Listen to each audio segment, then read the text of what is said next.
Selamat pagi semuanya, apa kabar? Semoga sehat selalu ya. Pada pertemuan kali ini kita akan membahas mengenai materi teks cerita fantasi.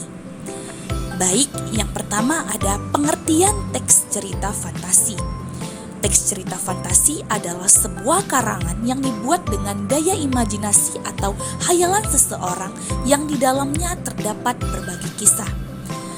Teks cerita fantasi bisa disebut juga sebuah karangan yang dibuat dengan daya imajinasi atau hayalan seseorang yang di dalamnya terdapat berbagai kisah. Baik kisah yang sungguh-sungguh terjadi maupun yang hanya rekaan belaka. Selanjutnya ada unsur-unsur intrinsik teks cerita fantasi. Yang pertama ada tema. Tema yaitu ide yang paling mendasar yang menjadi acuan untuk mengembangkan suatu cerita. 2. Alur, yaitu jalan atau alur cerita yang berupa peristiwa yang tersusun dan saling berkaitan satu sama lain. Yang ketiga ada tokoh dan penokohan, yaitu karakter dari pemeran atau pelaku di dalam suatu cerita. Yang keempat ada latar, yaitu dibagi menjadi latar tempat, waktu, serta suasana yang menjadi latar belakang suatu cerita. Yang kelima ada sudut pandang, yaitu posisi pengarang dalam membawakan suatu cerita. Dan yang terakhir ada amanat, yaitu pesan yang ingin disampaikan oleh pengarang dalam sebuah cerita. Selanjutnya ada ciri-ciri dari teks cerita fantasi. Yang pertama, adanya keanehan dan keajaiban. Artinya, dalam teks cerita fantasi pasti mengandung keanehan dan keajaiban yang artinya tidak benar-benar terjadi di dunia nyata. Yang kedua, ada ide cerita tidak terbatas realita. Artinya, di dalam cerita fantasi sangat terbuka terhadap khayalan penulis untuk berimajinasi. Yang ketiga, menggunakan berbagai latar waktu. Artinya, rangkaian peristiwa dalam cerita fantasi memakai berbagai latar yang tidak terbatas ruang dan waktu. Dan yang keempat, adanya tokoh yang unik. Artinya, dalam cerita fantasi cenderung unik karena memiliki kemampuan atau kemampuan supranatural. Dan yang terakhir, bahasa yang digunakan cenderung memiliki kata yang bervariasi dan menonjolkan emosi yang kuat. Selanjutnya ada struktur dari teks cerita fantasi. Yang pertama ada orientasi. Orientasi yaitu bagian struktur awal atau pembuka dalam teks cerita fantasi.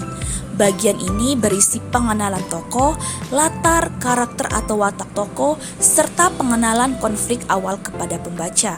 Yang kedua ada komplikasi, yaitu bagian yang berisi masalah dalam cerita mulai banyak bermunculan dan mencapai puncaknya atau klimaks. Bagian ini disebut juga dengan hubungan sebab akibat sehingga muncul permasalahan satu persatu. Yang ketiga ada resolusi. Resolusi yaitu bagian akhir dalam cerita fantasi. Bagian ini biasanya berisi penyelesaian dari masalah atau konflik yang muncul pada bagian komplikasi. Kaidah kebahasaan teks cerita fantasi. Yang pertama, penggunaan kata ganti dan nama orang sebagai sudut pandang penceritaan. Contohnya seperti kata aku, mereka, dia, dikau, engkau, dan nama orang. Yang kedua, penggunaan kata yang mencerap panca indera dalam deskripsi latar. Contohnya seperti ada latar tempat, waktu, dan suasana. Yang ketiga, penggunaan pilihan kata dengan makna kias dan makna khusus.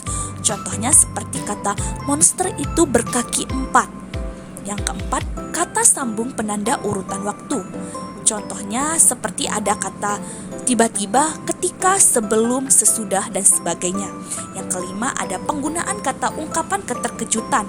Misalnya terjadi di tengah-tengah cerita untuk memulai masalah. Yang keenam, penggunaan dialog atau kalimat langsung dalam cerita yang biasanya terdapat dialog antar tokoh. Langkah-langkah menulis teks cerita fantasi. Yang pertama, menentukan topik atau ide. Sebelum menulis cerita, langkah pertama adalah menemukan ide cerita yang unik. Topik dapat berasal dari berbagai sumber seperti legenda, mitologi, mimpi, atau bahkan kehidupan sehari-hari yang dimodifikasi dengan unsur fantasi. Yang kedua, tulis menjadi sebuah pernyataan. Setelah menemukan ide, ubahlah menjadi pernyataan utama yang menjadi inti cerita pernyataan. Pernyataan ini akan membantu menjadi fokus saat mengembangkan cerita. Yang ketiga ada tentukan latar ceritanya. Setelah membuat pernyataan, penulis akan membuat latar dalam cerita fantasi bisa berupa dunia nyata dengan unsur magic atau dunia fiksi sepenuhnya. Yang keempat, deskripsikan setiap tokoh. Setelah menentukan latar cerita, maka tahap selanjutnya mendeskripsikan setiap tokoh harus memiliki kepribadian, latar belakang, dan peran dalam cerita. Setiap tokoh dibagi menjadi ada tokoh utama, antagonis, dan tokoh pendukung. Selanjutnya ada buat garis besar cerita. Setelah mendeskripsikan karakter setiap tokoh, penulis akan menentukan alur cerita secara garis besar termasuk bagian awal, tengah, dan akhir. Selanjutnya ada kembangkan cerita dari garis besar yang sudah dibuat. Selanjutnya kembangkan cerita dengan deskripsi detail, dialog, dan konflik yang menarik. Tambahkan kejutan dan rintangan agar cerita lebih seru dan menarik. Dan yang terakhir ada buat judul yang menarik. Setelah semuanya ditentukan, penulis akan membuat judul dari tahapan-tahapan yang telah dikembangkan sebelumnya yang harus mencerminkan inti cerita dan menarik perhatian pembaca. Sekian pemaparan materi tentang teks cerita fantasi pada pertemuan kali ini.